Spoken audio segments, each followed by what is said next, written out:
I am a huge fan of China.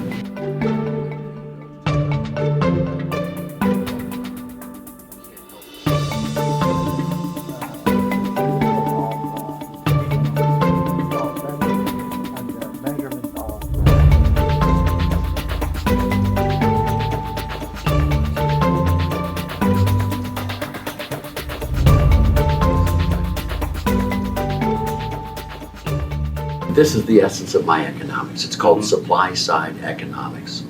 You know, to create a prosperous economy, what you need to do is have a low rate, broad based flat tax, spending restraint, that's number two, a sound money, free trade, and minimal regulations. If a country does that, that country will prosper. China cut taxes like no country ever has. They went from the 90s down to about 10% through state-run enterprises. In 1992, China pegged the yuan, the renminbi, to the US dollar under Alan Greenspan. It was just amazing how stable all of a sudden the currency became stable. The prices in China stabilized. It was just wonderful. And of course, China opened up its trade, and look at the results. I mean, China has grown over the last 50 plus years, 7% per annum. I mean, this is unheard of in humanity. I mean, China is the perfect example of supply side economics working. China has had the largest reduction in poverty the world has ever known, all because of the good economics that was put into China from 1970 on. So I am a huge fan of China. Because of all the good policies that have been done to create the economic growth and the prosperity that is so necessary for good human life.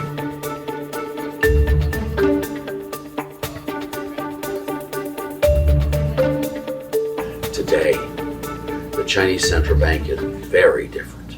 There are experts there who do understand the situation perfectly, and you have become a leader in monetary policy in the world as well. It's all the progression that watching China go from a poor country to a rich country, going from a failure to understand to understanding it all well. China has grown so beautifully, and their monetary policy is part of that. The renminbi is a strong currency. I include China's renminbi as the top currencies of the world, and it's just amazing what you've done. And the skill levels of your central bankers now are very highly honed. In fact, I'd be better than Powell.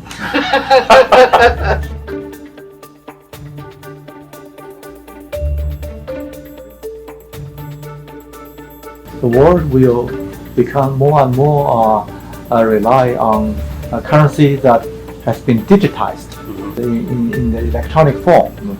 But whether people will choose Bitcoin like a currency which is based on decentralized blockchain, and I think that is another story, because even for Bitcoin, whether it is really can play the role of medium of exchange, store of value, and measurement of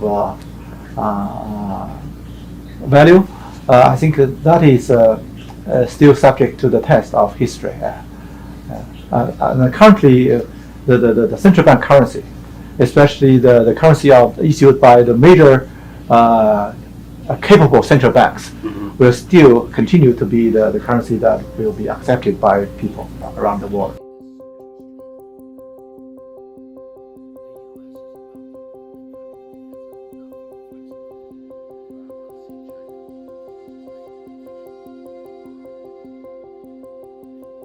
Trade war hurts everyone. We need to make sure all countries cut tariffs on all products.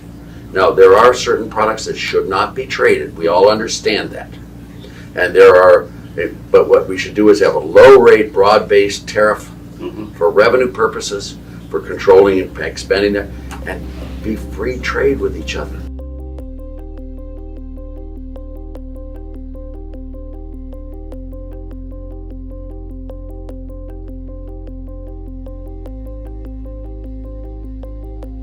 Now, your pessimism that we might be in that now, I think is wrong. I think as soon as the pandemic is over, as soon as we get rid of this Ukraine stuff, I mean, those are all products of despair. Pandemic came, how it happened, I don't know, but the pandemic came and created this despair on earth, and people responded badly. We have the Russian-Ukraine situation, people responded badly. But once that clears the air and we'll start getting the virtuous cycle the other way, I think you're going to see in 10 years the U.S. and China much closer, not farther apart. That's my hope, and I'm an old man, so I want you to know that I may not be here with you to do it, but what I see in the future is a much better future than the past. And the past was pretty darn good. I mean, I loved my life. I loved the world I lived in. And I'm jealous that I'm not going to live another 100 years.